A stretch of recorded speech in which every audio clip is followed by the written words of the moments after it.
안녕하세요. 시장의 핵심 정보를 안내해드리고 있는 주식메이트 주바태입니다. 이번 시간은 쉽게 이해하는 주식 재무제표 두 번째 시간으로 재무상태표에 이어서 이제 손익계산서를 보는 방법에 대해서 쉽게 안내를 드리도록 하겠습니다.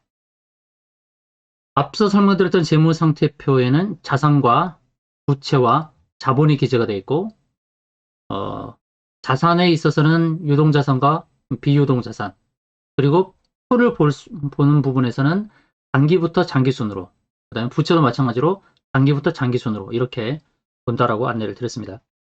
자, 손익계산서는 성적표이죠. 재무상태표는 이제 기업의 현황, 이제 기업의 진단서라고 한다 그러면 손익계산서는 성적표, 그리고 단기 이익의 과정을 나타내주고 있다. 이렇게 보시면 됩니다. 재무상태표에 비해서 좀 간단하게 나와 있습니다. 매출이 맨 위에 나와 있고 그 아래에 여러 가지 비용이 나와 있고 끝에 1년간의 이익이 나와 있습니다. 영업이익 그리고 순익, 단기순익 이렇게 나와 있죠. 이익이 어떻게 해서 발생했는지를 볼 수가 있고요. 이익액을 계산하는 손익계산서와 이익을 어떻게 사용할지를 설명하는 이익잉여금 처분 계산서가 있습니다. 이익잉여금 처분 계산서가 이제 주주에게 이제 매우 중요한 서류로 알려져 있고요. 재무상태표가 채권자를 위한 서류라면 손익계산서는 주주를 위한 서류입니다. 서류 이렇게 보시면 됩니다. 그러니까 주주들이 주로 봐야 될 서류는 바로 손익계산서라는 것입니다. 자, 다음을 보겠습니다. 손익계산서 구조가 이렇게 나와 있어요. 매출부터 매출원가, 매출총이익, 판관비, 영업이익, 순 이렇게 쭉 나와 있어요. 이 내용들은 그냥 쭉 눈으로 보시면 되겠습니다. 여기서 중요한 것은 영업이익이 중요한데요. 영업이익은 바로 회사 본업을 통해 번 돈입니다. 물론 단기순이익도 중요합니다. 단기순이익도 중요하지만 단기순이익은 경상이익, 특별이익을 더하고 특별손실을 뺀 것. 이게 뭐냐면 경상이익은 영업이익에서 영업외 수익을 더한 거예요. 영업외 수익은 이제 이자 수익 같은 게 있어요. 이자 수익 같은 거. 그리고 특별이익은 일시적으로 발생한 이익이에요. 그러니까 영업이익이 본업을 통해서 번 돈이에요. 영업이익은. 근데 단기순이익은 영업이익에 반해서 적자일 수도 있고 또는 영업이익보다 더 많이 나올 수 있습니다. 그러니까 금융에 관련해서 이자 수익이 얹어질 수가 있죠. 그게 이제 영업 외 수익인데요. 그래서 실질적으로 이 회사가 영업을 잘했느냐 하는 측면을 본다면 영업이익을 봐야 됩니다. 영업이익이 굉장히 중요하죠. 그리고 다른 외에 영업 외 수익 같은 거를 반영해서 단기 순익도 반영이 되고 있습니다만 실질적으로 1년 동안에 이 회사가 영업을 잘했느냐 못했느냐 측면을 봐야 되는 것이 굉장히 중요하기 때문에 회사 본업을 통해 번 돈이 영업이익을 잘 보시면 될 것 같습니다. 자, 손익계산서를 이제 이해하기 위해서 이제 쉽게 말씀을 드릴 텐데 매출 원가가 본업에 직접적으로 드는 비용이라면 판관비는 간접적으로 드는 경비다. 판매와 관리비죠. 영업이익이 본업으로 번 돈으로 가장 중요하다. 이거를 꼭 기억하시면 되겠습니다. 그리고 특별이익과 손실은 예를 들어서 자회사 건물을 매각해서 입은 손실이나 얻은 이익 이런 걸 뜻합니다. 이런 것들이 이제 이익으로 붙어서 단기 순이익이 증가할 수 있어요.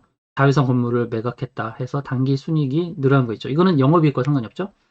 법인세 차감 후 단기 순이익이 주주에게 배당하는 기초 자산이 되겠죠.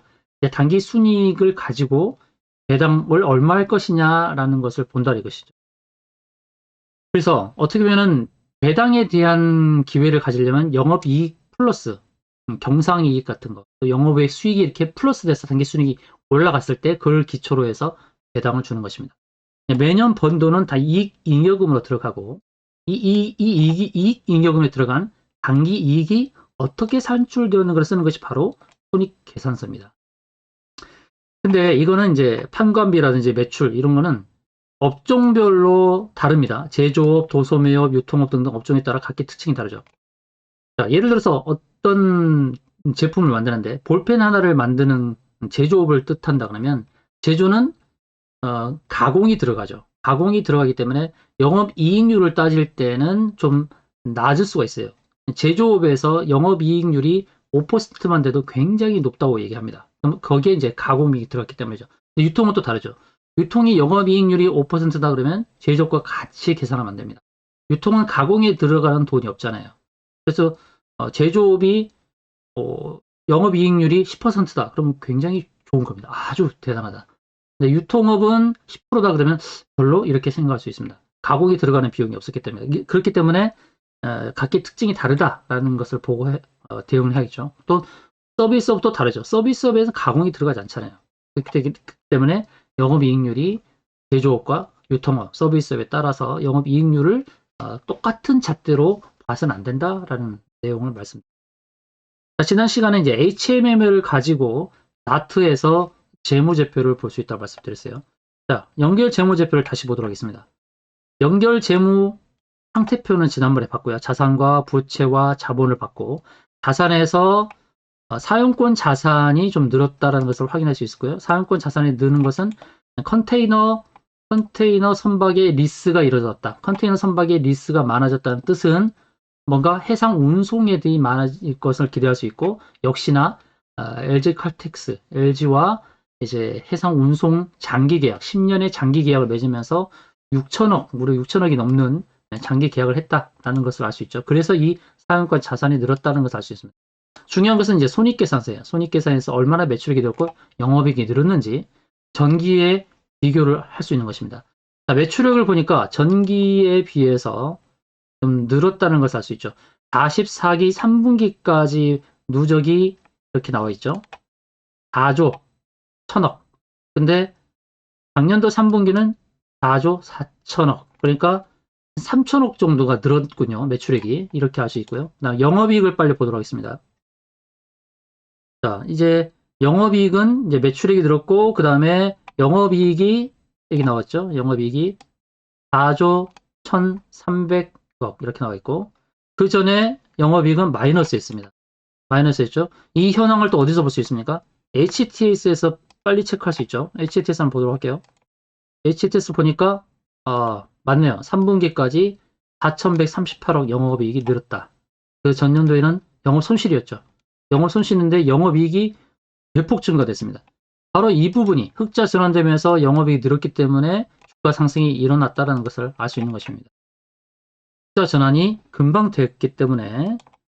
그리고 내용은 조금 전에 봤더니 연결 재무제표입니다. 그러니까 연결 재무제표에서 영업이익이 4,138억 정도, 4,137억. 그러니까 HTS 안내해주고 있는 영업이익은 연결 재무제표, 곧 종속회사의 모든 영업이익을 반영했다라는 것을 알 수 있는 것이죠.